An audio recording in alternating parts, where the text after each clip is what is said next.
Hello again, chaps and chapettes. How are we all doing? It is lovely to see you all again, as always. Now I want to emphasise on that single word during my introduction there, guys. Chapettes, women, females, adult human females.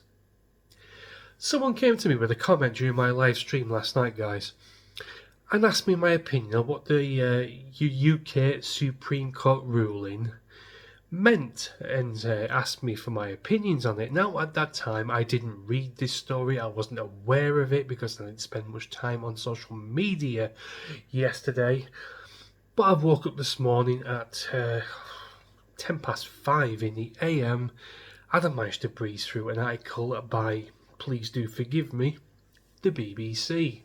Basically, in a nutshell, amazingly, fucking astonishingly, the judges within the UK Supreme Court have deemed it acceptable that women should be known by biological sex alone.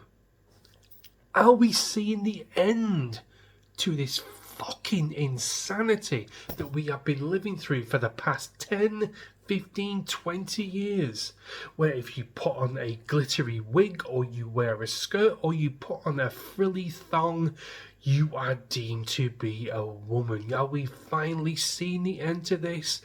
I sincerely bloody hope so. Let me just run through the first few lines of this article from the BBC. Even that word leaves a very sour taste in my mouth.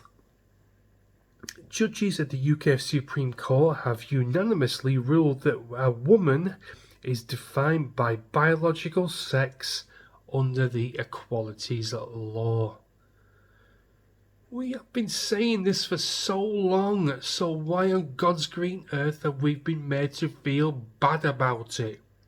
If Derek from down the pub can put on a fucking polka dot dress and be known as a woman with impunity for so long, judges have finally grasped the nettle and taken this as it should be.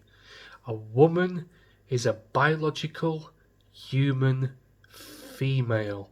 This is rudimentary stuff, guys. People in the Middle Ages knew this. I am so glad this is being put a stop to. But is it, though?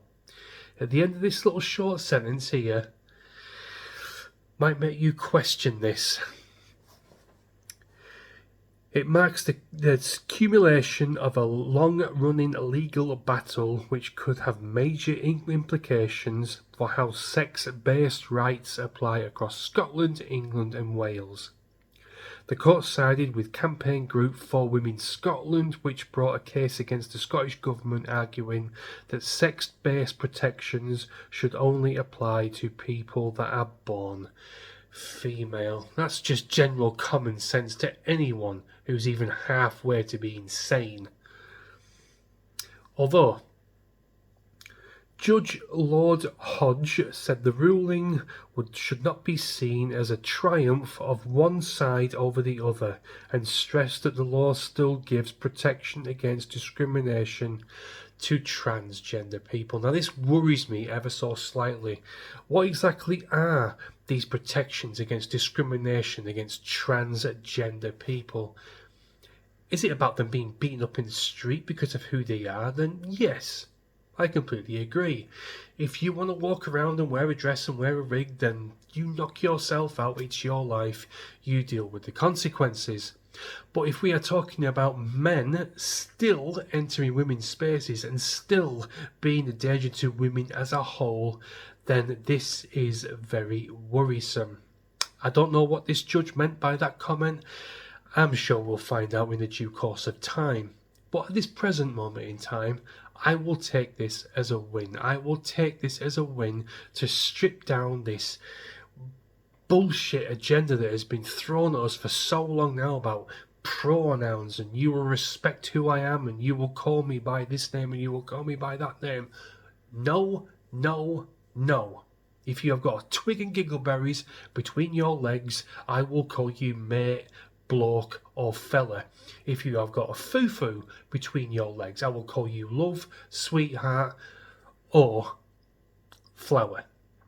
Simple as that. Anyway, guys, I'm not going to dwell on this because I've got to get off. I just thought I'd bring this to you. I'm going to see it as a win for now. But like I say, the words at the end of this article by this judge do worry me somewhat. But yeah, we'll have to see how this pans out in the due course of time. But ladies out there, take this as a massive win. Let's just hope that your spaces will once again become your fucking spaces. So Cedric, Sydney and Derek aren't coming in with their hairy legs and their polka dot frocks. Thanks a lot for watching, guys, and I'll see you in a bit. Cheers.